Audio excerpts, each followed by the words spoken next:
Bonsoir, bonsoir à toutes et tous. Bienvenue au 16e entretien de l'association Les 184. Je vous rappelle que tous nos entretiens sont visionnables après sur notre site les184.com. Ce soir, nos deux invités que nous remercions viennent de Belgique. Enfin, ils y sont encore, mais ils sont en Belgique. Et nous allons les entendre nous parler de ce qui se passe dans ce pays qui n'est pas si loin, mais où la situation n'est décidément pas la même en termes de fin de vie que celle que nous vivons en France. Nous les remercions de venir ensemble nous parler du documentaire Les mots de la fin.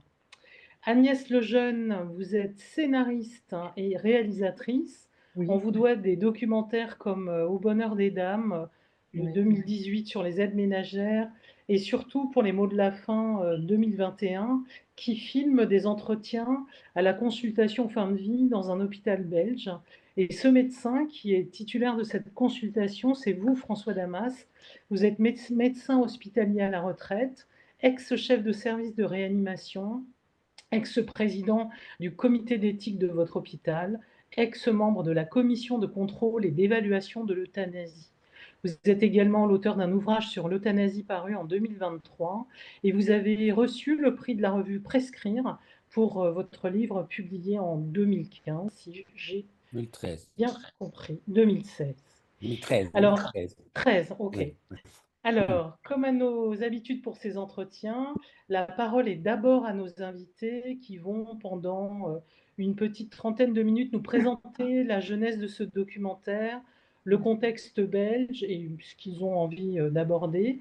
Et puis ensuite, ce sera à notre tour de prendre la parole pour leur poser des questions. Je vous laisse la parole, Agnès, François, c'est à vous. euh, Agnès Entrepreneur? Oui. merci François. Peut-être qu'il est utile pour quelqu'un qui a vu Les mots de la fin de comprendre pourquoi en 2018, parce que ce film a été tourné en 2018-2019, juste avant le Covid, et dans la perspective des 20 ans de la loi sur l'euthanasie, puisque la loi a été votée en 2002. La perspective dans laquelle nous nous sommes mises, Gaëlle Hardy, avec qui j'ai fait le film, et moi-même, c'est qu'on s'est dit, 20 ans après le vote d'une telle loi dans notre pays, il serait peut-être intéressant d'essayer de voir comment nous, les citoyens, on s'est approprié une loi qui a de telles conséquences dans notre vie à tous, et par quel dispositif est-ce qu'on pouvait s'approprier cette loi.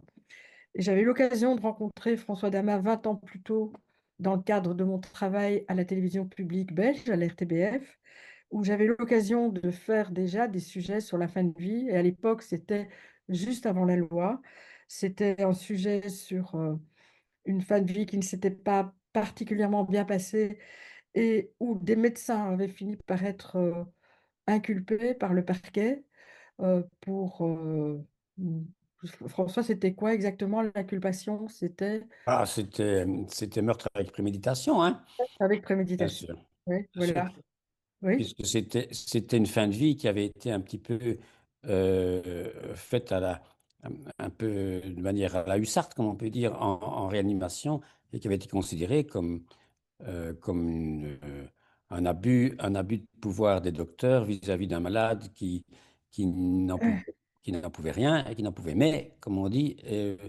Et euh, dans le chef des enquêteurs et du parquet qui s'est saisi de la question, c'était mettre en cause des serial killers, hein, tout à oui, c'est fait. ça. C'était vraiment l'image que, L'image. qu'on faisait passer de votre équipe et de l'équipe dans Ouais. laquelle tu étais, puisque deux médecins, vous avez eu 20 policiers qui ont débarqué dans le service, des médecins arrêtés. Et toujours est-il que, bon, moi, j'ai fait à cette époque-là un sujet à partir d'une interpellation de la famille du patient décédé, puisque le parquet avait saisi le corps du patient pour justement faire une autopsie et pour pouvoir prouver qu'il y avait eu effectivement un On l'avait empoisonnement. exhumé, hein, on l'avait exhumé. Mais il était déjà en terre. Bref, à l'époque, c'était juste avant, en plein dans les débats en Belgique sur, sur la fin de vie. la loi n'était pas encore votée et c'était une manière pour le parquet de s'inviter dans le débat et de rappeler qu'on ne pouvait pas faire n'importe quoi, ce avec quoi vous étiez tous d'accord. Toujours est-il qu'à partir de ce moment-là, moi, j'ai eu la possibilité d'entamer un dialogue avec François parce que la loi a été votée en 2002, donc après ce premier sujet. Et pendant des années, on a pu comme ça, réfléchir et j'ai pu l'interpeller et voir un peu comment le corps médical dans un premier temps et les soignants, quel dispositif allait-il pouvoir mettre en place pour progressivement faire en sorte que cette loi, nous tous, on puisse se l'approprier. Parmi les dispositifs, il y avait cette consultation fin de vie dont François parlait, que je trouvais, très intéressante, mais dont beaucoup de Belges ignoraient même l'existence. Et en 2018, j'ai demandé à François Lama s'il accepterait qu'on puisse venir, à la consultation fin de vie pour rendre compte de ce qui se passait dans cette consultation. L'idée étant pas de faire une émission, un documentaire avec une voix off pour expliquer ce que c'est la loi, mais de voir comment dans le dispositif triangulaire de la consultation, il y a le médecin, il y a le patient, il y a l'accompagnant. On entend le point de vue de chacun et ça nous fait tous réfléchir à cette situation. Est-ce qu'on est dans les clous de la loi ou pas? Enfin voilà, vous avez vu le film, c'est ça un peu la perspective dans laquelle on s'était mise Gaëlle et moi. Que dire? Le film, on a heureusement pu le tourner avant le covid parce que si on avait dû le faire avec des gens qui avaient un masque, sur, la moitié du visage, eh bien, on n'aurait pratiquement rien saisi de ce qui se passait. On perdait quelque chose de très important du point de vue des émotions, de ce qui pouvait se partager et se dire parfois à travers des regards, à travers une respiration, à travers des gestes qui sont voilà. Enfin bon, certains d'entre vous ont peut-être vu le film et en tout cas, le le film a eu un bon retentissement en Belgique, mais bon, je ne sais pas ce que vous en pensez, mais la liberté de parole des patients en cette consultation, il y a quelque chose de très très fort, de très authentique, et le film a tourné beaucoup, est utilisé encore aujourd'hui, comme outil de formation dans les écoles de soignants, auprès des médecins, et dans tout le secteur associatif et nous voilà aujourd'hui pour en reparler. Voilà pour le moment ce que j'aurais à en dire. François, tu peux peut-être compléter? Merci, merci. Mais oui, voilà, il est important de, de considérer qu'une loi, quand elle est promulguée, mais ne règle pas tous les problèmes par un coup de baguette magique. Il faut que les malades et les soignants s'en saisissent de cette loi qui donne un champ nouveau d'application ou d'action plus exactement. Euh, et donc, il y a une vraie liberté qui est offerte aux patients de pouvoir s'exprimer devant un médecin et leur faire des demandes particulières d'accompagnement de fin de vie qui étaient évidemment jusque-là interdits. Et les médecins qui étaient sous cette interdiction avaient les oreilles qui étaient évidemment fermées et ils doivent apprendre à pouvoir écouter ce que les patients ont à leur demander ou à leur dire. euh, et il faut un réel apprentissage. Euh, Agnès parle d'appropriation. Je pense que c'est vraiment un nouveau chemin que on emprunte et qu'il faut défricher, qu'il faut baliser, qu'il faut euh, oui, construire Mmh. médecins et patients. Euh, et donc, effectivement, progressivement, cette loi qui a été appliquée petit à petit au départ avec très peu de cas les premiers mois et les premières années, euh, on a vu apparaître de plus en plus de personnes qui étaient demandeuses d'être aidées à mourir et c'est pour ça que, au fur et à mesure que les choses se développaient, des consultations sur la fin de vie ont été nécessaires. Mmh. Et donc, ces consultations sur la fin de vie, elles ne sont pas tenues de manière, enfin, je veux dire, elles n'ont pas été créées de manière ex nihilo par une autorité supérieure. Il a fallu qu'il y ait des initiatives ici et là de médecins qui se sentaient un peu plus compétents ou un peu plus disponibles. Euh, et donc, j'ai été parmi ceux-là, des médecins. Je ne suis pas le seul en Belgique à avoir une consultation sur la fin de vie, mais j'étais un des premiers à ouvrir cette consultation et qui permet à des personnes de venir parler de leur fin de vie. Et ça, c'est quelque chose de neuf, c'est quelque chose d'intéressant. Euh, il est assez étonnant, effectivement, de constater que les spécialités médicales qui sont par exemple les oncologues ou les gériatres, qui sont confrontés à des personnes qui sont manifestement en fin de vie, par leur grand âge d'une part, ou par de leur maladie d'autre part, euh, ne parlent pas de la fin de vie, ne parlent pas de la mort. C'est un sujet qui reste difficile et pour les malades et pour les médecins. Euh, Vous savez, on interrogeait autrefois les médecins traitants, par exemple, pour leur demander, mais pourquoi diable n'avez-vous pas parlé des fins de vie, des circonstances, des conditions de fin de vie avec votre patient qui vient comme ça hospitalisé à l'hôpital de manière un peu intempestive en quelque sorte ou maladroite? Euh, eh bien, les réponses que l'on entend toujours et que l'on entendait, en tout cas de manière assez systématique, c'est d'une part le médecin qui disait je ne pouvais pas parler de ça avec les malades parce qu'ils n'étaient jamais prêts à en parler. Mhm. Euh, et les malades disaient je n'ai jamais pu parler de ça avec mon médecin parce que mon médecin n'a pas le temps. Euh, et donc, il est malheureux de constater que actuellement, dans la majorité des spécialistes qui sont confrontés avec des pathologies ou des circonstances qui conduisent à une mort qui est prévisible ou qui est annoncée, euh, ne s'engagent pas facilement toujours dans un dialogue construit avec les patients pour connaître leurs meilleures conditions de fin de vie, celles qu'ils souhaiteraient ou ce qu'ils souhaiteraient d'une part ou ce qu'ils redoutent d'autre part. Et néanmoins, cette demande, elle existe. Ce souhait des patients, il existe. Et donc, il a été utile, à un moment donné, que j'ouvre une consultation, puisque j'ai été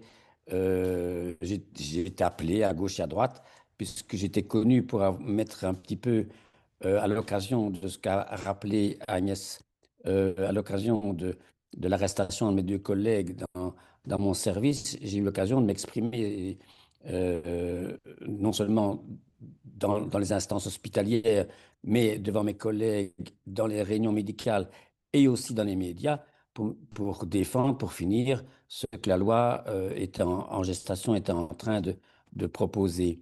Et donc, quand la loi s'est appliquée, lorsque la loi a été promulguée, bon, on s'est tourné vers moi pour me demander comment faire, qu'est-ce qu'il fallait faire, si vous y étiez d'accord avec cette possibilité d'accompagnement médical de fin de vie, ben, comment faites-vous? Comment faut-il faire? Donc, c'est des choses qu'on ne connaissait pas, que les confrères ne connaissent pas et que les malades ne connaissent pas. Et donc, j'ai ouvert cette consultation et force est de constater que cette consultation, elle répond à un besoin. Elle répond à un vrai besoin. Les malades viennent parler quand ils sont confrontés soit à un grand âge, mais le plus souvent à une maladie grave, incurable et mortelle à terme. Force est de constater que pas mal d'entre eux, en tout cas une proportion non négligeable d'entre eux, réclament un dialogue avec le médecin pour organiser une fin qui est annoncée ou qui est prévisible. Et donc, dans cette consultation, ce qui est remarquable, je trouve, c'est de pouvoir entendre ces patients qui sont le plus souvent accompagnés par leur famille et qui viennent parler librement grâce à la loi. Grâce à la loi, il n'y a plus de frein à parler, il n'y a plus d'interdit. Euh, on peut envisager toutes les possibilités. Y compris évidemment un acte médical à une aide à mourir, donc ce qu'on appelle en Belgique l'euthanasie, euh, ce qu'on appelle au Canada l'aide médicale à mourir. Euh, eh bien, puisque cet interdit est levé, la parole est libérée, et ça, c'est un progrès considérable. Euh, euh, il faut bien se rendre compte que les personnes qui viennent parler de fin de vie ne vont pas aboutir chacune à une euthanasie, pas du tout. On vient de parler des circonstances que l'on redoute, des conditions que l'on voudrait faire advenir. Et ce n'est pas parce qu'on parle d'euthanasie qu'on va la réaliser dans la foulée. Ce sont des gens qui viennent souvent de manière anticipée, préparer leur fin. Et le fait d'en parler les soulage de manière majeure, et un certain nombre d'entre elles, beaucoup même d'entre elles, une majorité d'entre elles, n'ont pas recours à l'euthanasie parce qu'elles savent bien que les soins palliatifs sont évidemment garantis. C'est quelque chose qui est nécessaire quand on parle de fin de vie. Ça mobilise toujours les soignants et, et évidemment la famille qui accompagne souvent le patient dans ces consultations. Ça mobilise tout le monde pour que la fin se passe dans les meilleures conditions possibles. Et puisque ces meilleures conditions sont assurées, ben, l'euthanasie n'est pas toujours nécessaire. Euh, Néanmoins, un certain nombre d'entre eux qui viennent faire cette démarche imposent leur choix à un moment donné, activent leur demande d'euthanasie et aboutissent à un dernier acte. Alors, vous devez bien vous rendre compte que euh, euh, au départ, cet acte a été réalisé de manière extrêmement marginale, une fois de temps en temps, puisque tout le monde avait encore des craintes à emprunter ce nouveau chemin que personne n'avait défriché avant eux. Il a fallu qu'on donne des exemples, il a fallu qu'on assume des nouveaux gestes. On ne savait pas quelles étaient les conséquences qu'on pouvait évidemment euh, affronter une fois qu'on aurait fait ce geste. Mais progressivement, on voit que les choses se mettent en place et que cet acte peut être réalisé dans de bonnes conditions. Euh, et donc, il est fait un certain nombre de fois, je disais-je, mais un point important, c'est que sur une euthanasie qui est réalisée, il y a peut-être 5, 6, 7, 8 personnes qui ont parlé d'euthanasie et qui n'ont pas activé cette voie pour finir, mais que le dialogue sur les conditions de fin de vie a été rendu possible par les lois, un dialogue libre de la part du patient, un dialogue libre pour le médecin qui ne doit pas redouter de pouvoir parler de choses, même jusqu'à un acte intentionnel de mettre fin à la vie d'un patient, qui est une horreur pour encore pas mal de personnes à gauche et à droite. Vous vous rendez compte que si maintenant en Belgique nous avons 3500 décès par euthanasie par an en 2024, ça veut dire 3,1% des décès. Eh bien, vous pouvez multiplier par 7, 8, 9 peut-être le nombre de personnes qui ont parlé avec leur malade, avec leur médecin des conditions de fin de vie. Ça veut dire que 20 à 25% des patients qui meurent, des décès, sont précédés d'une discussion sur la qualité de fin de vie et les conditions de fin de vie. Ça, c'est un progrès majeur. C'est quelque chose qui a amélioré considérablement la qualité de la fin de vie, puisque ça promeut les soins palliatifs, et que lorsqu'on ventile ces 25% de patients qui ont pu parler de leur fin de vie avec leur médecin, vous devez savoir que sur 100 décès, il y en a à peu près 1 sur 3 qui soudain, aigu, rapide, suite à une procédure ou un processus d'accident ou de maladie qui emporte le malade sans qu'on ait le temps de discuter des conditions de fin de vie. Hein, une pneumonie aiguë qui asphyxie le patient et qui meurt dans les 3, 4, 5 jours à l'hôpital, ou un infarctus aigu avec un choc cardiogénique, ou un traumatisme crânien avec un mort qui se passe dans les heures qui suivent. Vous n'avez pas l'occasion de commencer à discuter avec le patient ni avec sa famille des conditions de fin de vie. Et donc, vous retirez déjà ces 30%. Il en reste donc 70. Et sur 70%, il y en a évidemment un certain nombre qui se passent dans des conditions naturelles, correctes. Vous avez à peu près 10 à 20% des patients, très âgés souvent, qui s'éteignent comme des vieilles bougies et qui n'ont pas besoin de soins palliatifs, qui n'ont pas besoin d'intervention médicale, qui n'ont pas besoin d'intervention infirmière, qui s'éteignent gentiment dans leur EHPAD ou à leur domicile. Et donc, il vous reste à peu près 50% des décès qui peuvent être prévisibles et qui ne se passent pas toujours bien ou qui se passent souvent mal. Eh bien, dans ces 50%, maintenant, il y en a au moins la moitié, sinon les 2 tiers, qui, dont les conditions ont été discutées entre le malade et ses médecins, entre le malade et sa famille, et qui améliorent évidemment considérablement les conditions de mourir. Ça, c'est un réel progrès. Ça, c'est vraiment quelque chose qui est fondamentalement à comprendre, qui est, je pense, un élément majeur de, euh, du moins mal mourir qu'on observe en Belgique depuis que j'observe et que je suis témoin médical, alors que maintenant j'ai mes 35 ans de carrière. Voilà ce que j'ai à vous dire. Vous connaissez par ailleurs tous les enjeux d'une loi que vous avez discuté, dont tous les tenants aboutissants, vous les avez disséqués pendant votre convention.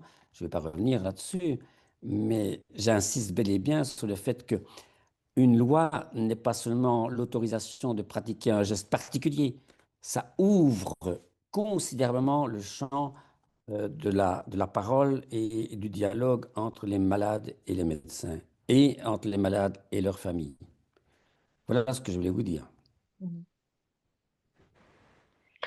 Merci beaucoup. Agnès, tu veux ajouter quelque chose? Non?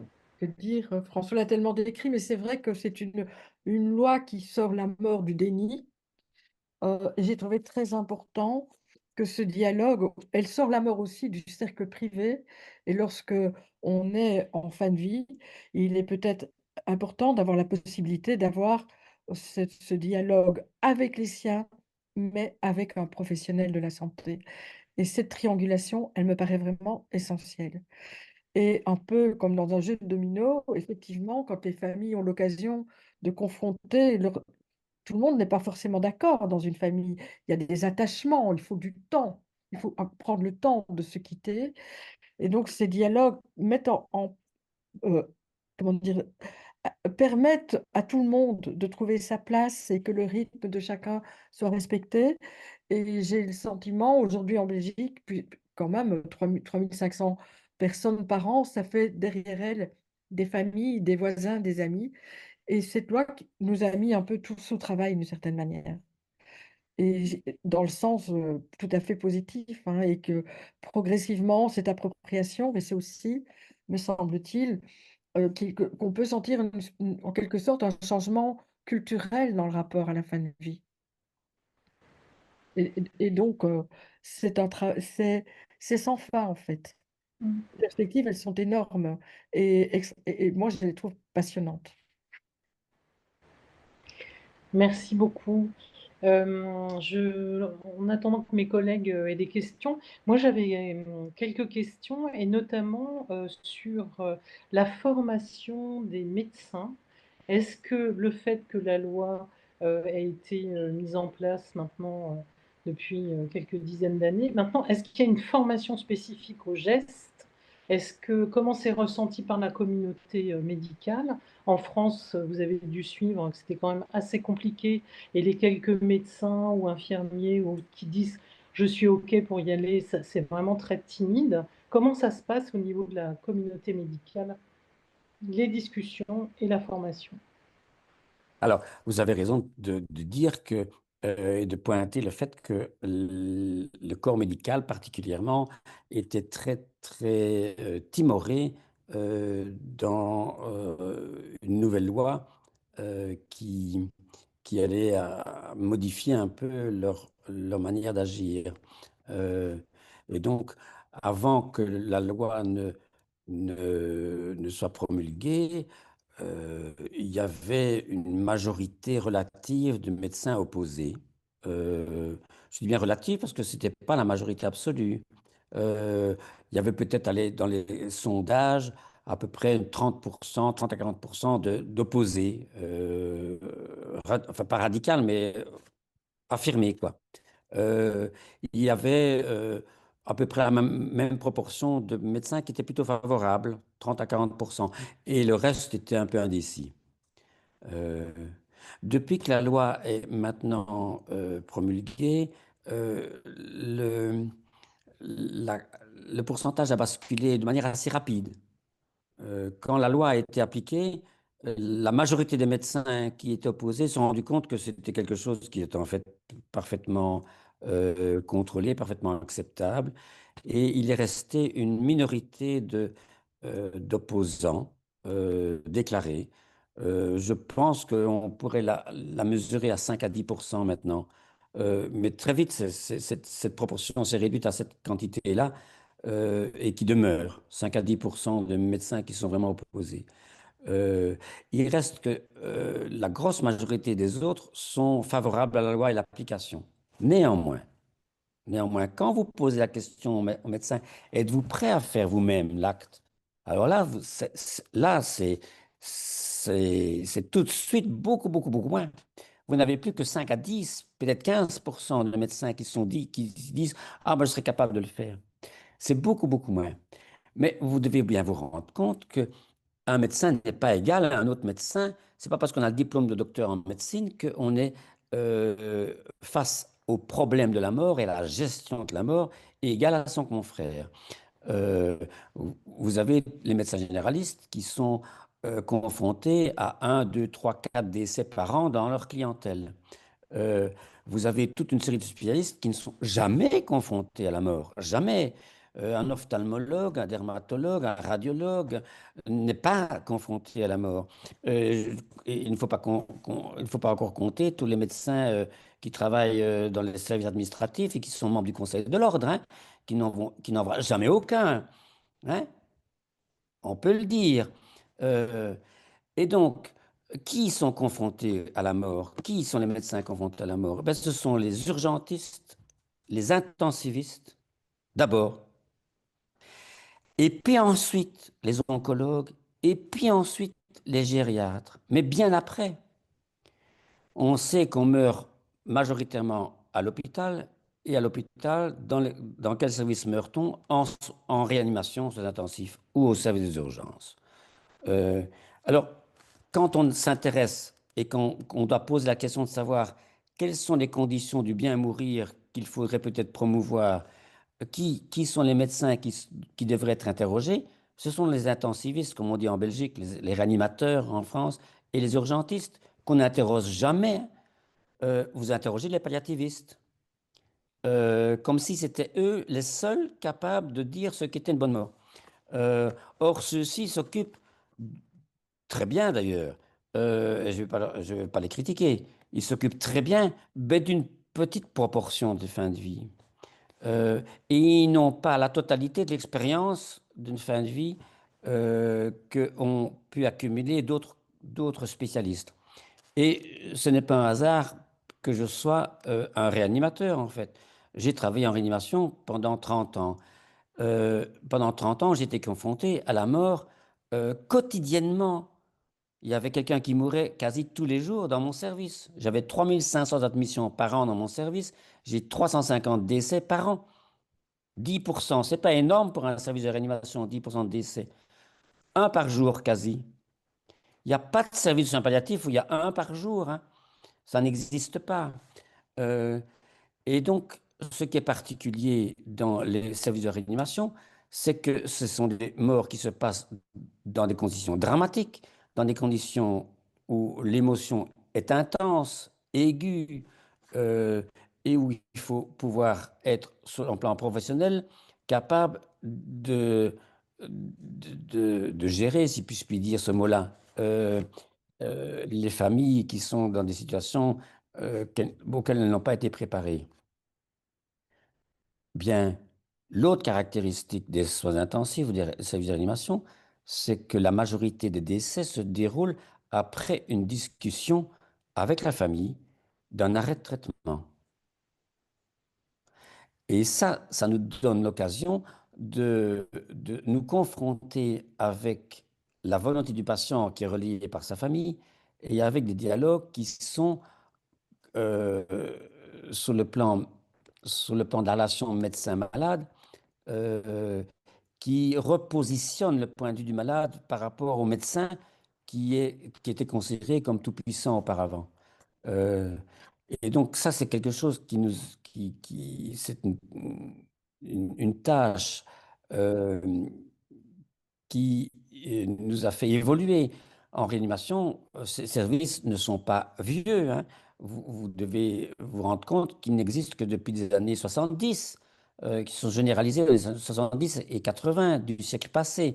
Donc ce sont des services qui n'existaient pas auparavant. Donc les spécialités n'existaient pas. Les médecins qui se sont chargés, qui ont été engagés pour s'occuper de ces services, ont dû apprendre sur le tas des nouveaux comportements et des nouvelles réflexions. Et les discussions sur ce qu'on a appelé l'obstination déraisonnable ou l'acharnement thérapeutique relèvent justement de la pratique des soins intensifs et des réanimations. Ça n'existait pas, l'acharnement thérapeutique auparavant. C'est les services de réanimation qui ont créé ça. Euh, et donc, toute cette évolution, toutes ces discussions, toutes ces controverses qui ont fait avancer les idées et les attitudes et les décisions médicales, elles relèvent de l'expérience des réanimateurs. Et en tant que réanimateur, nous avons donc pu assumer des décisions de fin de vie. Nous avons pu apprendre à décider d'arrêter des traitements. Vous devez savoir qu'au départ, l'arrêt des traitements n'était pas du tout acquis. C'était considéré comme une euthanasie passive ou l'euthanasie indirecte. Et donc, c'était interdit. Or, on s'est rendu compte que c'était évidemment une impasse de considérer ça comme une euthanasie. On a donc supprimé le mot euthanasie. On a dit que c'était des arrêts de traitement ou des abstentions de traitement. Euh, mais ces arrêts et ces abstentions de traitement, elles conditionnent le moment de la mort, elles influencent le moment de la mort. Et ça, c'est quelque chose que les médecins réanimateurs ont dû apprendre à assumer. C'est quelque chose de tout à fait différent de l'oncologue qui envoie son patient mourir chez lui en, en- en le laissant prendre en charge par son médecin traitant, tant bien que mal. Euh, Et donc, quand je vous dis qu'un médecin n'est pas le même vis-à-vis de la mort, en fonction de la spécialité qu'il a pratiquée, qu'il a occupée, eh bien, moi, en tant que réanimateur, évidemment, je suis un médecin euh, qui a été particulièrement familiarisé avec des décisions lourdes de conséquences et qui a appris à les prendre, j'espère, à bon escient, de manière pertinente, de manière concertée, suivant une procédure euh, qui respecte les intérêts du patient, l'intérêt des familles et évidemment l'intérêt du professionnel Mhm. et de l'équipe soignante. Voilà. Maintenant, il y a donc une évolution. Il y a donc un apprentissage. Est-ce que cet apprentissage est transmis? Est-ce qu'il est enseigné? Oui, oui. Dans les congrès, les réunions médicales, les choses se diffusent, les choses s'apprennent. Est-ce que les nouveaux médecins, les nouveaux étudiants en médecine sont confrontés à des nouvelles formations? Ben oui, évidemment. En Belgique, nous avons évidemment mis toutes les écoles de médecine, les facultés de médecine ont mis en place des cours de soins palliatifs, des cours d'accompagnement de fin de vie, et où on parle des lois de 2002, évidemment. Maintenant, est-ce que chaque médecin qui sort avec son diplôme est prêt à être confronté à une décision de fin de vie, est prêt à assumer les soins palliatifs ou est prêt à réaliser un acte d'euthanasie? Non, non, bien sûr que non. Il va falloir qu'il apprenne aussi son métier sur le tas, comme l'avons tous fait par ailleurs. Et la fin de vie n'est pas différente du reste.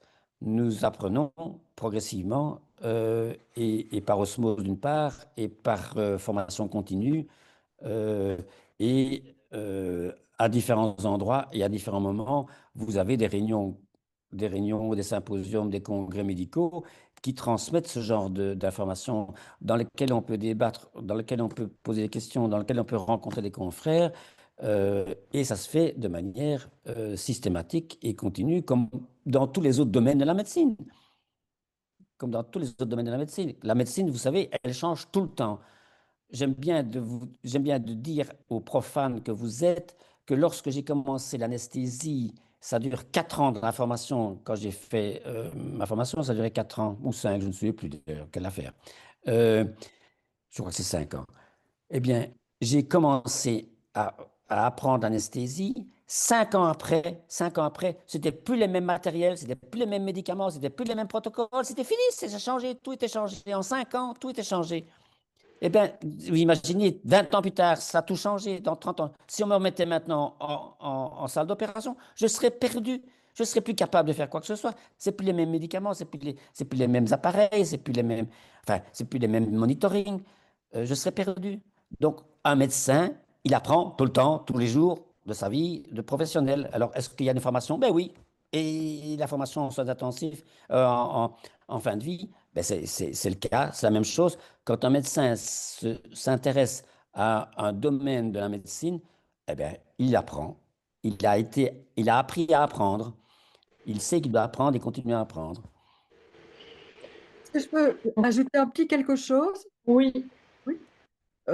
Simplement, François a parlé de tous les changements pour les médecins, mais je pense que ce qui peut faire changer les généralistes, c'est aussi quand on a une loi comme la nôtre, eh bien, les patients sont éduqués, sont informés et entament des dialogues avec leurs généralistes et ça les fait bouger, eux aussi. Tu as Et raison. comment? Tu as Non? raison. Ah oui, d'accord. Et souviens-toi, François, qu'au début, la loi, effectivement, personne ne peut obliger un médecin à pratiquer une euthanasie, mais depuis quelques années, un patient, le médecin qui refuserait une euthanasie est obligé d'informer, de dire à son patient de le diriger vers quelqu'un qui le fera. Et Oui, donc, on me dit que c'est une loi qui nous a mis au travail, ben oui, ça nous oblige à nous informer sur nos droits et engager ce dialogue avec nos médecins, à tel point que pas mal de gens aujourd'hui, lorsqu'ils entament une relation avec leur médecin, une des premières choses qu'ils demandent lorsqu'ils engagent cette relation: «Quelle est votre position par rapport à la fin de vie?» Et donc c'est voilà, c'est comme tout un corps social qui est en train de bouger. très bien, merci beaucoup. Est-ce qu'il y a des questions parmi les personnes qui sont là? Je vois pas de main levée. Vous nous avez parlé de l'interaction entre l'aide à mourir et les soins palliatifs. En France, ils sont considérés comme insuffisamment développés. Quel diagnostic vous posez pour la Belgique? alors, permettez-moi quand même de, de, de rompre une lance d'abord, si vous voulez bien, sur les soins palliatifs. Je suis toujours un peu étonné en tant que médecin euh, de constater qu'on réclame plus de moyens pour les soins palliatifs et plus de locaux ou d'instances pour les réaliser. Euh, je trouve que les soins palliatifs, c'est une philosophie de prise en charge qui a été développée effectivement par un mouvement palliatif qui a fait observer aux médecins que quand il n'y avait plus rien à faire, il y avait encore beaucoup de choses à faire. Hein, et que la tendance à l'abandon médical qui était réelle pendant quand même pas mal de temps n'était pas une voie à suivre. Euh, Bien, j'estime, moi, que cette philosophie est éminemment à intégrer partout, à tous les étages de la médecine, et que chaque médecin qui est en charge d'un patient dont la maladie est devenue grave et dont le pronostic vital commence à être mis en jeu, eh bien, doit être capable d'assumer les soins palliatifs là où il se trouve. Je ne vois pas pourquoi ce médecin oncologue, gériatre, chirurgien, pédiatre, généraliste, je ne vois pas pourquoi lui devrait appeler une instance autre que lui pour accompagner une fin de vie dans de bonnes conditions. Ça me paraît un peu scandaleux de maintenir l'idée qu'il faut encore développer des impératifs alors que chaque médecin, là où il se trouve, doit pouvoir les assumer. Il faut que la loi et que les règlements puissent donner à tous les médecins, là où ils se trouvent, les moyens d'assumer les soins palliatifs lui-même. Je ne vois pas pourquoi il faut en trouver d'autres. Ce n'est pas une spécialité qui doit exister par ailleurs, en plus. Euh, alors que dans certaines instances hospitalières, il y ait une équipe palliative qui soit un peu dédiée à des cas qui sont particulièrement lourds ou difficiles à prendre en charge. D'accord. Qu'il y ait quelques lits ici et là dans une institution particulière pour récupérer les patients qui sont en difficulté majeure et pour lesquels les soins à domicile sont devenus impossibles. D'accord. Mais néanmoins, chaque médecin doit être outillé, non seulement dans sa formation, dans son savoir-faire, mais aussi grâce aux règlements, grâce aux lois, il doit pouvoir assumer son palliatif là où il se trouve. Et je sais bien qu'en France, vous avez la loi Leonetti, par exemple, qui prévoit la sédation profonde et continue jusqu'au décès lorsque la situation s'impose. Eh bien, cette sédation profonde et continue jusqu'au décès, elle est impossible à assumer par les médecins généralistes parce qu'ils n'ont pas les moyens, ils n'ont pas les médicaments, ils n'ont pas les structures, ils n'ont pas le matériel. Mais oui, mais c'est malin ça. Si vous ne leur donnez pas, la loi est inapplicable. Et alors, on demande qu'on fasse des soins palliatifs. Mais non, donnez la main aux médecins généralistes. Donnez les moyens aux médecins généralistes. Et je dois bien dire que le pays qui est cité en exemple partout dans le monde pour la qualité de soins palliatifs, c'est qui? C'est l'Angleterre, enfin c'est le Royaume-Uni. Et le Royaume-Uni, les soins palliatifs sont basés sur les médecins généralistes. Il n'y a pas de structure particulière, ce sont les médecins généralistes qui assument les soins palliatifs au Royaume-Uni. En Belgique, maintenant, je réponds à votre question. En Belgique, nous avons des soins palliatifs qui sont, je trouve, pas mal développés, qui sont disponibles partout, aussi bien en milieu hospitalier qu'au domicile. Dans chaque province, nous avons une plateforme de soins palliatifs qui permet de fournir de l'aide à tous les médecins et toutes les infirmières dites de première ligne qui sont au contact des patients au domicile. Et vous avez dans toute structure hospitalière soit une unité palliative avec des lits, soit une unité mobile, comme on dit, de soins palliatifs.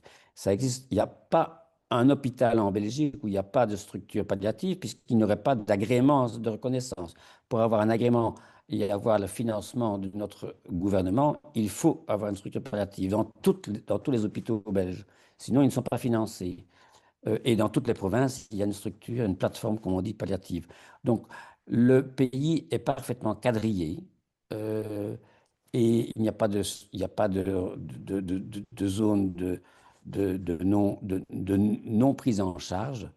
Euh, et quand on regarde les statistiques comparatives des pays en termes palliatifs, la Belgique se place habituellement en 3e ou 4e position. Merci bien.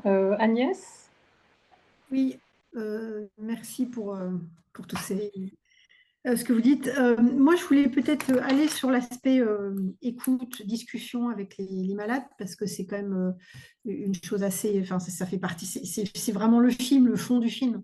Et enfin, moi, je l'ai ressenti comme ça en tout cas, parce que enfin, trouver le vocabulaire pour parler sans rentrer dans l'empathie trop forte, même si à un moment vous avez eu un peu de, mais c'était avec une compagne, vous avez eu un peu de larmes, mais vous tenez le À la coup, fin, oui. vous trouvez à la fin, vous C'était trouvez pas sa compagne, c'était sa maman.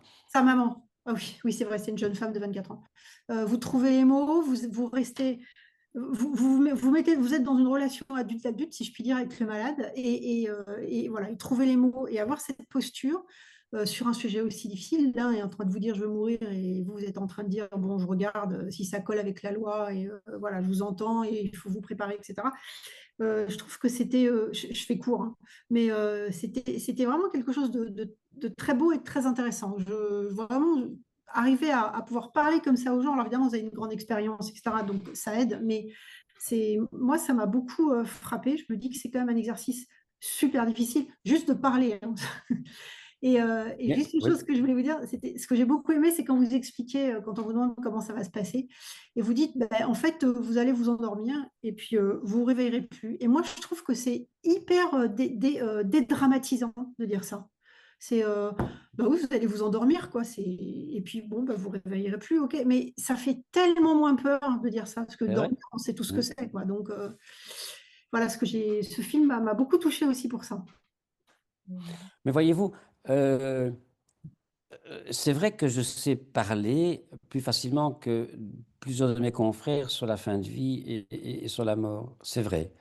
Je ne suis pas le seul, hein, mais j'ai bien constaté le fait que quand je parlais avec des familles confrontées à des situations dramatiques en réanimation, je trouvais plus facilement que mes confrères les mots qu'il fallait employer. Euh, mais c'est vrai aussi que je me suis intéressé à cette question peut-être davantage que d'autres. J'ai lu beaucoup sur la question non seulement des décisions médicales de fin de vie, mais aussi sur le contact avec les malades et avec les proches, sur le rôle des familles dans les décisions, etc. J'ai suivi une formation en hypnose qui est une formation qui insiste sur la qualité du vocabulaire qu'on emploie lorsqu'on accompagne quelqu'un qui voudrait bien être soumis à un état d'hypnose. Ce sont des apprentissages qui me paraissent euh, à la fois élémentaires, c'est-à-dire de base, et élémentaires relativement faciles. Euh, c'est donc pas des apprentissages difficiles à acquérir, hein. Euh, et donc, voilà, je crois que tout médecin généraliste qui a un peu de bouteille et qui a été confronté et qui a appris à affronter les patients non seulement dans des situations difficiles, mais aussi à leur domicile, dans leur milieu, euh, il a appris, il a appris à se comporter en fonction du personnage et du contexte dans lequel il se trouvait. Ce sont tous des médecins. Toute cette spécialité de médecin généraliste, ce sont ceux-là sur lesquels il faudrait vraiment s'appuyer pour construire un accompagnement de fin de vie de qualité, parce que ce sont ceux-là qui ont la possibilité de trouver les mots qu'il faut, s'exprimer à hauteur du patient. Euh, et c'est vrai que les spécialistes n'ont pas la même formation que les généralistes, n'ont pas la même confrontation des réalités des choses que les généralistes. Et je dois bien vous dire que j'ai été généraliste. Je suis passé par la médecine générale pendant pas longtemps, hein, pendant 3 ans. Mais c'est une école pendant 3 ans qui m'a vraiment apporté aussi quelque chose. Euh, et donc, effectivement, euh, la compétence que je, que je, que je démontre un peu dans le film, c'est une compétence qui n'est pour moi pas du tout extraordinaire, qui est commune à pas mal de docteurs. euh, est une compétence qui peut s'apprendre relativement facilement. Je voudrais juste Merci bien. apporter Pardon, une petite précision sur le film. vas-y. Euh, les entretiens qu'on a filmés, ils durent tous en moyenne 45 minutes, 45 à 1 heure. Donc, c'est juste une petite nuance que je veux apporter pour le montage et parce qu'on voulait montrer une diversité de situations. Nous avons chaque fois essayé de restituer les enjeux de chacune des consultations, mais voilà, peut-être que certains ne l'ont pas senti, mais c'est pas en 3 minutes que la situation s'est réglée, hein. Voilà. Merci de cette précision. Christian, on commence par toi. Si, oui, bonsoir. Merci beaucoup, nos deux intervenants. Merci pour ce très beau film-là. Moi, je voudrais aborder un peu la question du ressenti des consultations de fin de vie exercées par les médecins belges pour des patients qui viennent de France. Dans le film, si je me souviens bien, il y a un patient ou une patiente qui arrive de France. Alors, est-ce que c'est la proportion, c'est-à-dire un quart, puisqu'il y a 4 patients dans le film, est-ce que c'est 25% des consultations de fin de vie qui sont sollicitées par des patients français. Ça me paraît peut-être beaucoup, mais surtout, je voudrais savoir quel est l'état d'esprit des médecins qui voient des Français peut-être sonner à la porte et sonner à la porte en se disant, mais quand est-ce que la France va avancer sur ce sujet? Quand est-ce qu'on va pouvoir s'occuper, nous, à 100% de nos ressortissants? Merci. Alors, effectivement, vous avez raison, hein. Dans la consultation qui a été filmée, qui est la mienne, vous avez facilement un quart de personnes qui viennent de France. Oui. Euh, et donc, un quart de personnes qui sont vraiment triées sur le volet, puisque ce sont des personnes qui ont une motivation majeure pour faire parfois 500 000 kilomètres dans des conditions qui ne sont pas toujours faciles pour eux. Euh, et ce sont des personnes extrêmement motivées. Euh, et donc voilà, c'est vrai que j'en ai un nombre donc considérable, hein. Vous avez vu 9 cas, je vois à peu près entre 35 et 45 patients, nouveaux patients par mois dans la consultation et en dehors de la consultation. Je compte tous les avis que je donne parce que je suis appelé aussi au domicile de temps en temps par des médecins généralistes ou dans des maisons de repos et de soins, dans les EHPAD, comme vous appelez en France. Euh, et donc, je vois facilement allez, une quarantaine de personnes par mois. Euh, sur ces 40, j'en ai bien au moins une dizaine de Français. Euh, c'est considérable, hein. Mais heureusement, tout le monde n'aboutit pas à une euthanasie, hein. Comme je vous le disais tout à l'heure, heureusement, parce que sinon, je ne serais pas au-delà de la tête.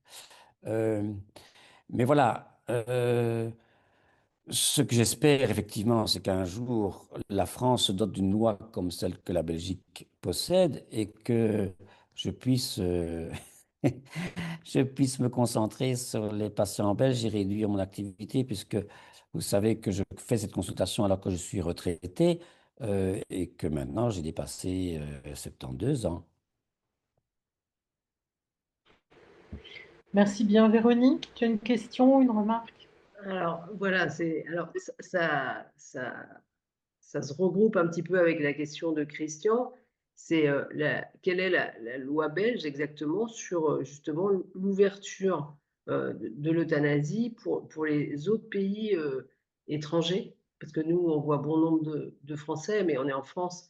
Est-ce qu'il y a aussi des Italiens, des Espagnols, enfin, d'autres, est-ce que c'est un droit de fait? Enfin, comment c'est dans la loi belge cette ouverture? La loi belge ne prévoit pas du tout de problème, enfin n'envisage pas du tout le cas des personnes étrangères. La loi belge dit deux choses. Un acte qui doit se faire en Belgique, puisque ailleurs c'est interdit, évidemment, et il doit se faire au bout d'une procédure dans laquelle le médecin a établi un vrai lien thérapeutique, un vrai lien avec le patient. Et donc, c'est après avoir fait à plusieurs reprises une rencontre pour s'assurer que la demande est persistante, que la situation est bel et bien sans autre issue, et qu'il doit se forger une conviction avec son malade que l'euthanasie est bel et bien la dernière solution raisonnable. Et donc, il doit y avoir vraiment un, un cheminement commun entre le médecin et le malade. Voilà. Et maintenant, on n'a jamais dit que ça ne pouvait pas être pour un patient qui habitait à l'étranger. Euh, alors, ça s'est ouvert progressivement. C'est en fait c'est Anne Berthe hein, qui a déclenché l'afflux de patients, enfin, un certain nombre de personnes françaises venant en Belgique. C'est pas un afflux, hein, vous connaissez les chiffres, hein. Vous avez 650 000 morts par an en France. Il y en a à peine 50 qui viennent mourir en Belgique, hein. Enfin, une centaine, oui, c'est pas beaucoup, enfin une centaine, quoi. C'est quand même pas la mer à boire. Mais néanmoins, pour ceux qui s'occupent de ça, c'est significatif, ça c'est sûr. Euh, et donc, statistiquement parlant, tout dépend de la langue, hein. J'ai des appels, personnellement, j'ai des appels d'Allemagne, parfois d'Angleterre, et encore de temps en temps d'Espagne, curieusement. Euh, mais je leur dis, moi, je ne prends en charge que les personnes avec qui je peux parler français, puisque je suis pas malheureusement multilingue. Et l'Allemagne est toute proche de nous. Et nous avons dans la province de Liège une partie de la province qui est de langue allemande. Donc, il n'est pas anormal de savoir qu'il y a des patients qui parlent allemand et qui sont régulièrement hospitalisés dans nos services. Mais bon, pour ce qui est d'euthanasie, ça demande un vrai dialogue construit et répété. Et je le dis, malheureusement, je me limite à des personnes qui parlent français. Et donc, nous avons très peu de patients qui viennent d'autres pays que ceux de la France. Moi, j'avais une question concernant les directives anticipées. Je voulais savoir si elles étaient applicables en Belgique dans le cadre de l'euthanasie et comment faire pour que ce soit compatible dans les cas d'urgence, par exemple, comment fait-on par rapport à ce que vous avez dit sur le lien avec le patient, de connaître son patient, comment c'est compatible avec des directives anticipées et une situation d'urgence? Oui, ça c'est intéressant aussi comme question, effectivement, hein. Euh, Alors, la loi belge ne prévoit pas de directive anticipée, sauf ce qu'elle appelle une déclaration anticipée d'euthanasie, mais dont le champ d'application est tellement étroit que pour moi, elle ne sert à rien. Euh, c'est vrai que les législateurs a imaginé que ce serait quand même dommage que personne qui aurait voulu l'euthanasie et qui n'est plus capable de le demander ne puisse pas l'avoir. Alors, le législateur a imaginé une déclaration anticipée, mais qui est rédigée de telle manière que cette personne qui est dans l'incapacité de demander l'euthanasie doit être inconsciente et dans une situation irréversible. Euh, pour qu'un médecin puisse pratiquer une euthanasie sur base d'un document rédigé par cette personne auparavant. Euh, mais il faut bien se rendre compte que quelqu'un qui est inconscient, sur le plan clinique, ça veut dire quelqu'un qui est soit en coma, soit en état végétatif. C'est limiter vraiment considérablement la possibilité d'euthanasie. Donc, ce n'est pas quelqu'un qui est aphasique, ce n'est pas quelqu'un qui a une altération cognitive, ce n'est pas quelqu'un qui n'est plus capable de reconnaître sa famille, capable de s'exprimer. Une maladie d'Alzheimer déjà évoluée, qui n'est plus capable de reconnaître ou d'exprimer ses volontés, n'est pas inconscient.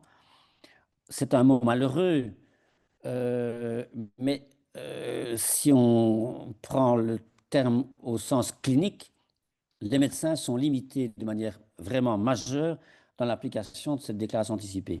Vous devez bien comprendre, enfin moi je défends toujours l'idée que quelqu'un qui est dans un état d'inconscience et dans cette situation irréversible, la loi sur les droits du patient, qui est un peu en Belgique, qui est similaire à la vôtre, et qui dit que nous devons appliquer des soins de qualité dans toutes circonstances aux malades quand ils se présentent à nous, les soins de qualité, par définition, pour moi, impliquent le fait qu'on ne peut pas faire d'obstination déraisonnable. Vous l'avez reprécisé dans votre loi Leonetti.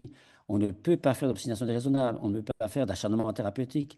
Et quelqu'un qui est inconscient de l'état irréversible, le maintenir en vie, c'est par définition de l'acharnement thérapeutique. Et donc, il n'y a pas de loi sur l'euthanasie pour permettre aux médecins entourés par la famille, en accord avec la famille, pour le malade qui n'est plus capable de s'exprimer, de prendre une bonne décision d'arrêt de traitement. Donc ça n'a rien à voir avec l'euthanasie et ça n'a rien à voir avec la loi sur l'euthanasie. Donc, la déclaration anticipée telle qu'elle existe en Belgique ne sert à rien. En Hollande, il existe des déclarations anticipées et qui a un champ d'application plus élargi. Elle permet à un médecin de faire de l'euthanasie lorsque la personne atteinte d'une maladie neurodégénérative est arrivée à un stade où elle n'est plus capable de donner son avis et on définit une frontière clinique qui permet d'appliquer cette directive anticipée. Toute la difficulté est de définir cette frontière clinique. Et je dois bien vous dire que moi, je suis un peu mal à l'aise avec cette possibilité. Parce que pour moi, l'euthanasie est une mort décidée par le malade. Et c'est ça qui rend l'acte médical possible. Le médecin décide de mettre fin de manière intentionnelle et rapide avec une dose létale d'un médicament à un malade qui le demande. Donc l'intention du médecin est parfaitement subordonnée à l'intention du malade. Et c'est ça qui rend la chose possible, parce que c'est le malade qui décide et le médecin qui consent. Hein, donc un renversement du consentement. Hein, ça, c'est un élément majeur. Or, si vous faites une directive anticipée, vous pouvez effectivement vous dire que c'est le malade qui décide au départ, mais la directive anticipée va devoir être interprétée et décidée par un médecin. Et cette directive anticipée, dans quelle frontière va-t-elle définir, quelle limite va-t-elle se donner? Eh bien, là, je dois dire que je ne suis pas tout à fait clair dans mes pensées pour ça. Je pense qu'on change de paradigme dans une directive anticipée. L'euthanasie, pour moi, est une mort consciente, volontaire, lucide. C'est ça qui définit l'euthanasie. C'est une mort consciente.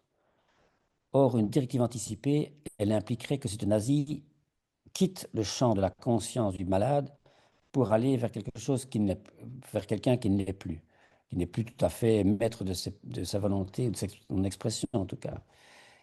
Et ça me paraît un peu compliqué d'associer les deux.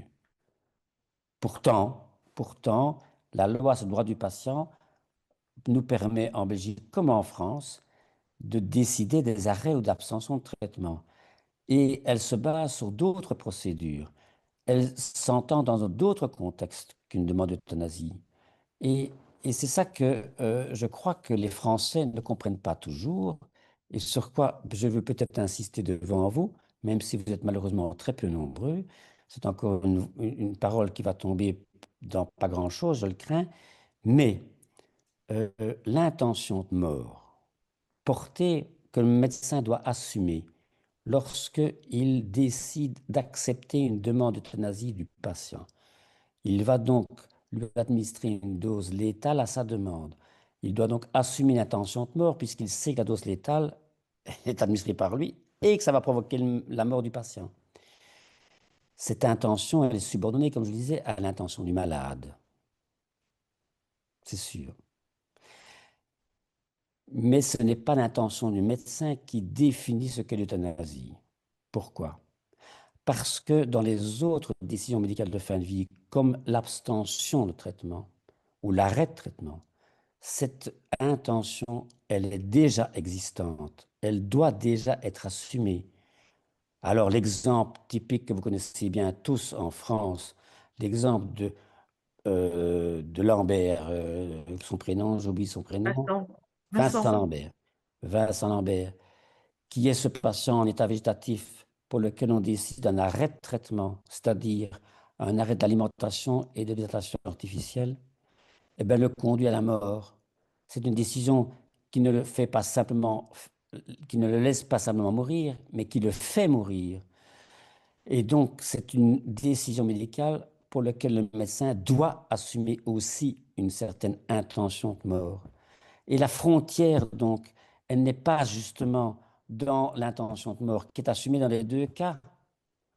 La frontière est là dans la procédure et le contexte. Dans la première procédure, c'est une décision d'arrêt de traitement et qui se justifie par la décision de non-acharnement thérapeutique qui relève de la loi sur le droit du patient, comme chez vous, ou la loi Leonetti, comme chez nous, la loi sur le droit du patient en 2002, et qui conduit à un traitement de confort qui empêche les personnes de mourir de faim et de soif, bien sûr. Comme quand on arrête un respirateur en soins intensifs, quand la situation est devenue désespérée et que le patient est maintenu vivant artificiellement au respirateur, on décide de commun accord avec la famille d'un arrêt du respirateur. On sait que cet arrêt du respirateur va provoquer la mort. Et bien sûr, c'est parce que la pathologie sous-jacente va le faire mourir. Mais nous décidons néanmoins du moment où le patient va mourir. Et donc, nous devons assumer une certaine intention de mort. L'intention de mort doit être assumée par le malade, par le médecin, en sachant qu'il respecte une procédure de concertation et une procédure d'arrêt de traitement qui lui permet légitimement, déontologiquement et moralement d'assumer cette intention de mort. Comme nous pouvons maintenant en Belgique assumer déontologiquement, légitimement et moralement une intention de mort dans le cadre d'une loi d'euthanasie qu'on applique correctement en respectant les règles. Il n'y a pas donc non seulement de rupture anthropologique dans la nouvelle loi, puisque l'intention de mort elle est déjà assumée bien avant et bien plus souvent que l'euthanasie dans les autres décisions médicales de fin de vie, qui sont l'abstention, l'arrêt de traitement, et l'autre décision médicale de fin de vie, qui est quoi?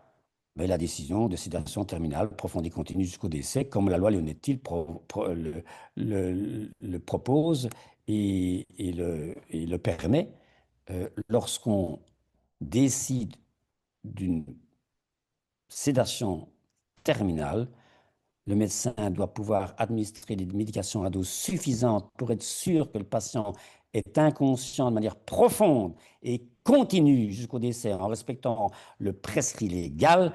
Il sait que lorsqu'il administre les médicaments en dose suffisante, il précipite la fin dans la majorité des cas. Et donc, il doit assumer une certaine intention de mort. Et ce n'est pas un effet secondaire ou un double effet. Ce double effet prévisible doit être assumé par le médecin qui est parfaitement conscient de ce qu'il fait. Et donc, c'est une position que je défends et qui n'est pas acceptée par la majorité des commentateurs médicaux actuellement en France, comme d'ailleurs une partie encore en Belgique. Mais je défends ce point de vue pour clarifier quand même la position médicale et faire en sorte que les choses se passent quand même bien pour le patient, pour la famille et pour la conception et les idées claires que le médecin doit assumer. L'intention médicale, elle est acceptable pourvu que dans tous les trois cas, décision d'arrêt de traitement, décision de sédation terminale ou décision d'euthanasie, il respecte une procédure de concertation et une manière de faire qui soit, comme j'ai dit, légitime, déontologique et morale. Merci. Agnès, tu avais une question? Il y a un moment, vous faites un débrief, une sorte de staff avec d'autres médecins. Oui.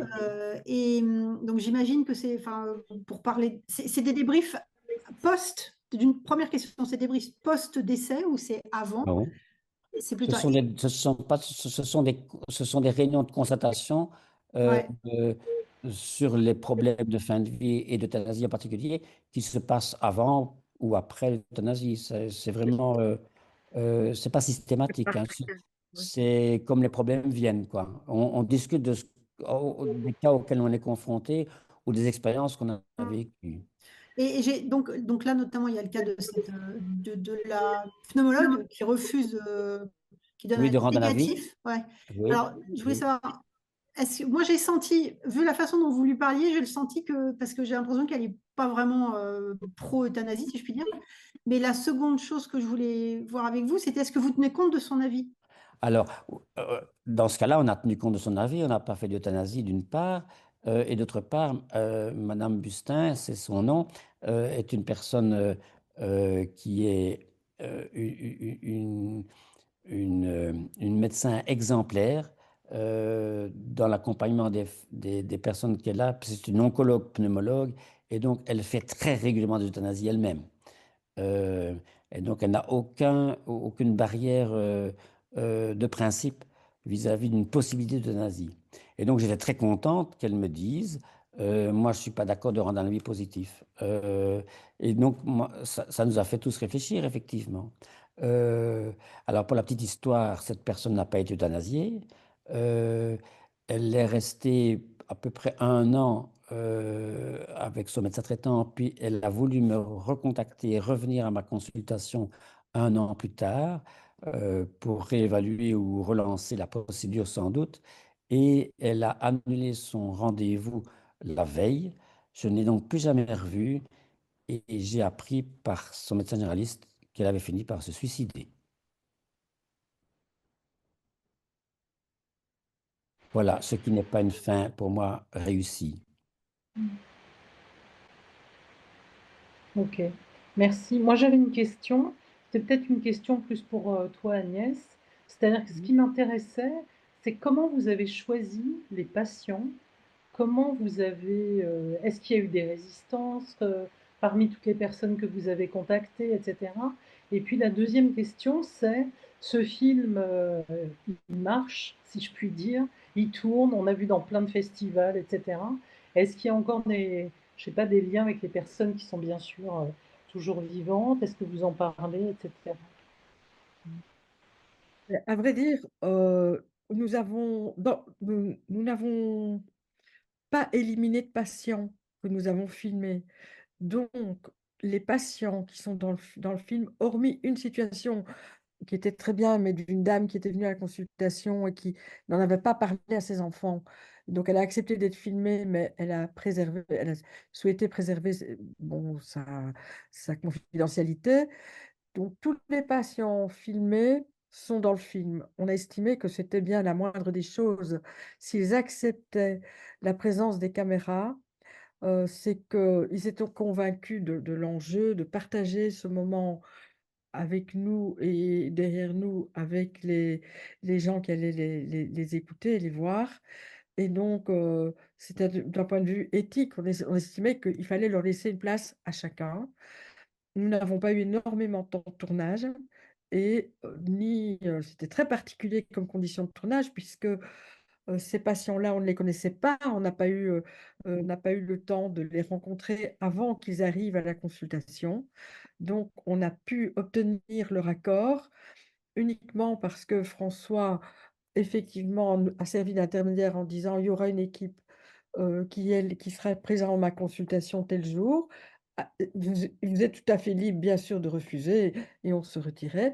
Et ceux qui ont accepté, sont dans le film et on avait quelques minutes pour discuter avec eux, bon, simplement de leur dire, voilà, là où vous êtes, est-ce que vous pensez que votre expérience a un intérêt encore à être partagée avec les autres? Et c'est simplement sur cette espèce d'engagement réciproque que le film s'est construit. Alors oui, le film, bon, moi je trouve que ces patients sont magnifiques. Ils ont été bon, ce qui avait tout à fait étonnant, c'est que, et pour eux et pour nous, alors que le dispositif du filmage était assez simple, une fois qu'on était dans cette consultation, je dirais pas qu'on oubliait les caméras, nous autres, on était derrière les caméras, mais on sentait qu'ils oubliaient notre présence. Pourtant, les caméras étaient là, on était bien là, on était à 4 dans le cabinet de consultation qui est tout petit. On avait simplement mis des micros au-dessus de chacun pour respecter l'intimité des échanges qui se passaient, ne pas arriver avec une perche qui vienne parasiter la discussion. Et on est resté, avant que le film sorte, nous avons montré le film à chacune des familles, parce que c'était quand même pas rien. Donc, ils se sont tous reconnus dans le film. Et en ce qui concerne la famille française, enfin, la famille de Monsieur Lombard, le patient qui interpelle et qui dit à quel point il est déçu par la situation en France. Madame, son épouse, a accompagné quelques projections en France et elle a pris la parole. Voilà, et le film, on va dans quelques jours du côté de Limoges et il va encore avoir 4 projections dans des salles et c'est un film qui ouvre la parole, en fait. La parole des patients ouvre la parole des gens qui viennent les écouter. Merci beaucoup. François Damas, vous voulez ajouter quelque chose là-dessus ou pas? Non. Non. Ok. Non. Peut-être m'excuser sur mon ton un peu, parfois un peu, je sais pas comment il faut dire, pas professoral, mais un peu véhément peut-être. Mais voilà, j'espère ne pas vous avoir incommodé, peut-être par Non, mon non, tempérament. Enfin, un vous peu. inquiétez pas. On sent plutôt votre passion, il n'y a aucun problème. Ne Voilà. vous inquiétez pas. Dans le chat, j'ai des collègues qui se posaient la question. Vous nous avez dit que vous étiez retraité, que vous aviez 72 ans. Et Oui. mes collègues demandaient est-ce qu'il y a des problèmes aussi de personnel médical en Belgique? Est-ce que c'est Oui. difficile de vous remplacer? Question de mes collègues. Oui, malheureusement, effectivement, en Belgique, on connaît aussi des problèmes de nombre de médecins. On n'a pas encore des déserts médicaux comme en France, parce que le pays, heureusement, est bien plus petit. Mais néanmoins, on a quand même, on commence à avoir ce que je ne connaissais pas du tout quand j'ai commencé à travailler, des listes d'attente, des reports de rendez-vous de mois en mois. Enfin, c'est quelque chose qui était inimaginable il y a 30 ans, ça. Euh, et, Effectivement, pour ce qui est de me remplacer, il y a des médecins, heureusement, qui s'engagent dans cette voie. plus jeunes, mais ils ne sont pas très nombreux, là, c'est vrai. Ils ne sont pas très nombreux. Mais enfin, bon, il ne faut quand même pas être très nombreux non plus. Comme je vous l'ai dit, mon espoir, c'est que chaque médecin confronté là où il se trouve avec des patients gravement atteints doit assumer l'accompagnement de fin de vie. Et on doit pas, on ne devrait plus avoir de consultation de la fin de vie. On ne devrait plus avoir de médecins spécialistes dans ce domaine. Chacun doit pouvoir faire ce qu'il faut en étant docteur. Voilà, c'est mon point de vue. Merci beaucoup. Est-ce qu'il y a une dernière question parmi les collègues? Ouais, je peux pas. Là, vous venez. Pardon, Vas-y, vas-y. pas encore. Vous pensez qu'il n'y a que les médecins qui peuvent faire ce type de consultation? Par exemple, une infirmière ou quelqu'un Ah d'autre mon pourrait Dieu, le c'est faire? encore une bonne question aussi, ça, effectivement. Pourquoi pas? Euh, ça- le problème, c'est que la loi a confié au médecin le geste médical de fin de vie. Et donc, je trouve que celui qui doit être l'interlocuteur, c'est celui qui doit pouvoir assumer jusqu'au bout. Et donc, je trouve ça un peu, ce serait un peu dommage pour un patient d'avoir un intermédiaire avec qui il devrait parler et puis ensuite se confier à quelqu'un d'autre qui dirait, bon, d'accord, ok, je vais le faire. Parce que ce n'est pas un acte qui peut se déléguer. Hein, ce n'est pas parce que je suis d'accord ou j'ai été convaincu que le voisin va adhérer à tout ce que j'ai fait tout de suite ou doit prendre pour argent comptant ce que je lui dis. Et donc, il doit y avoir vraiment un chemin personnel, un engagement personnel du médecin vis-à-vis de son patient. Euh, alors, c'est vrai que le Canada a prévu que l'aide médicale à mourir puisse être réalisée par des infirmières spécialisées. Je ne sais plus quel est le qualificatif qu'elles ont, des infirmières particulières en tout cas. Ces infirmières pourraient très bien, effectivement, assumer des consultations. Maintenant, si c'est pour une consultation d'information générale, ça pourrait être très bien fait par quelqu'un d'autre qu'un médecin, bien sûr, évidemment. Donc, en France, on a les infirmières de pratique avancée, c'est peut-être comme ça au Oui, Québec aussi. c'est peut-être Marianne, ça. Oui. Ouais. Marianne, Oui, j'avais encore une question, si on a le temps. C'était par rapport au suicide assisté. En France, c'est plutôt ce chemin-là que ça prend, avec des conditions encadrées par le système médical comme en Belgique. Qu'est-ce que ça aurait changé pour vous, que ce soit donc l'acte fait par le patient lui-même? Est-ce que ça se fait aussi en Belgique? Alors, la loi n'a pas prévu du tout de modus operandi, comme on dit, pour l'acte d'euthanasie. Donc, le médecin doit être là, présent, mais le malade peut très bien s'administrer lui-même une médication. Et il peut très bien la prendre par voie orale ou par voie intraveineuse. Euh, Ceci dit, on peut imaginer d'autres modes d'administration, hein. Vous savez que les anesthésistes, au départ, ils anesthésiaient avec des masques et des gaz, hein, vous vous souvenez. Euh, il y a eu un médecin qui a défrayé la chronique aux États-Unis qui était le docteur Kevorkian, qui avait installé dans sa camionnette un circuit d'anesthésie avec du gaz anesthésiant et les malades venaient s'installer dans sa camionnette pour respirer le gaz anesthésiant et se suicider. Euh, donc, euh, la loi en Belgique permet aussi bien ce qu'on appelle le suicide assisté que l'euthanasie, si on définit le suicide assisté par le fait que le malade s'administre lui-même la dose létale. Euh, J'aime bien quand même de rappeler qu'actuellement, dans le monde, il y a en réalité trois modèles d'aide à mourir. Il y a le modèle suisse qui est le plus ancien, qui est un modèle qu'on appelle le Suisse assisté, puisque la Suisse, euh, en Suisse, ce sont des associations qui se sont saisies de la possibilité que la Constitution donnait en disant qu'un suicide n'est pas répréhensible et que assister ou aider quelqu'un à se suicider pour un motif qui n'est pas égoïste n'est pas répréhensible.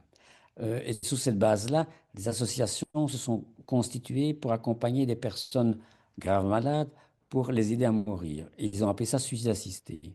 Euh, et donc, en Suisse, il est toujours interdit au médecin d'administrer une dose létale à un malade, et à quiconque d'ailleurs. Il faut que le malade s'administre lui-même la médication. Mais heureusement, les médecins peuvent prescrire une dose, parce qu'il faut quand même qu'un médecin prescrive quelque chose. Il y a quand même une application médicale quand même, mais le médecin reste généralement à distance. Mais il fournit la dose létale à une association qui accompagne la famille et le patient. Et donc là, il y a quelque chose d'important à considérer, qu'il y a quand même un intermédiaire entre le médecin qui est à distance et le malade qui permet d'épauler le malade et la famille dans le dernier acte. Euh, on peut constater dans la littérature que le rôle que les familles doivent jouer dans l'information à rechercher et les contacts des associations est parfois un peu lourd à porter, mais néanmoins, il y a quand même un- une aide fournie par une association dans la dernière étape. Ça, c'est le premier modèle. Le deuxième modèle de suite assistée, c'est le modèle nord-américain, typique de l'Oregon et des autres États américains des États-Unis d'Amérique. Là, on appelle ça aussi suite assistée parce que, de nouveau, il est interdit au médecin d'administrer lui-même la dose. Il faut que le patient s'administre lui-même le médicament.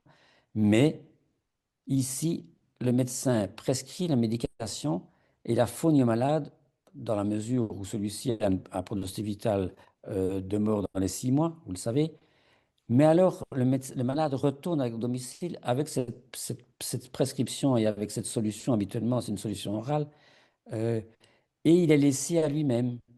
C'est une situation qui est extrêmement souvent mal vécue par les patients d'une part, mais surtout par les familles, parce qu'elles ne savent pas quand le patient va prendre des médicaments ou quand il le prendra, qu'est-ce qui va se passer, comment ça va se passer, qu'est-ce qui se déroulera. Et donc, c'est extrêmement stressant. Il n'y a pas d'aide d'un professionnel, il n'y a pas de présence d'un professionnel. Il y a donc une qualité de l'accompagnement qui est rédhibitoirement de moins de qualité que le troisième modèle, qui est en réalité le troisième modèle, qui est celui des Pays-Bas, de la Belgique, du Luxembourg et du Canada, qui, qui donne la possibilité au médecin de fournir un médicament, que ce soit par voie orale ou par voie intraveineuse, mais qui lui permet non seulement d'injecter, mais qui lui impose d'être présent. C'est ça qui est la différence. Il y a un professionnel qui est là pour accompagner son patient jusqu'au bout et qui rassure le malade et qui rassure la famille. Et les choses se passent évidemment beaucoup mieux. Et la qualité du vécu et du ressenti familial est d'une qualité bien plus grande que celle vécue et par les Suisses et certainement par les Américains. Et donc, je vous conseille d'insister sur le fait que vous devez imposer aux médecins français de s'impliquer jusqu'au bout et ne pas leur laisser la possibilité de se décharger, de se défausser en disant c'est pas mon affaire, c'est le malade qui décide et donc qui se débrouille, c'est de l'abandon médical. Et ça, c'est un scandale. Bon, que tous les médecins ne soient pas capables de le faire, je comprends, mais qu'on laisse la possibilité à ceux qui sont capables de l'assumer de le faire. Et ça, c'est un piège dans lequel vous êtes en train de tomber. Ce sera la déclaration finale de cette heure et demie. Pour l'instant, le piège, en fait, il est plutôt que les propositions de loi n'aboutissent pas, mais on verra Ben ça, oui. hélas, plus tard. Je vais proposer qu'on arrête là. Je tiens à vous remercier. 22 heures Vraiment, pile, dites. Magnifique. Merci beaucoup. Merci vraiment. Merci. on est super organisés. Merci pour votre temps. Est-ce que ça vous a intéressé? Ah, ben, plus Très que bien. ça. Super, hein. Oui. Ouais, ouais. Et on est bien Parfait. content parce que là, comme on a enregistré, on va en faire de la pub auprès des autres collègues qui n'ont pas pu venir et on pourra le diffuser à d'autres Mais oui, puisque c'est ça. c'est accessible sur le D'accord. site web, hein. Donc c'est aussi ça qui est intéressant.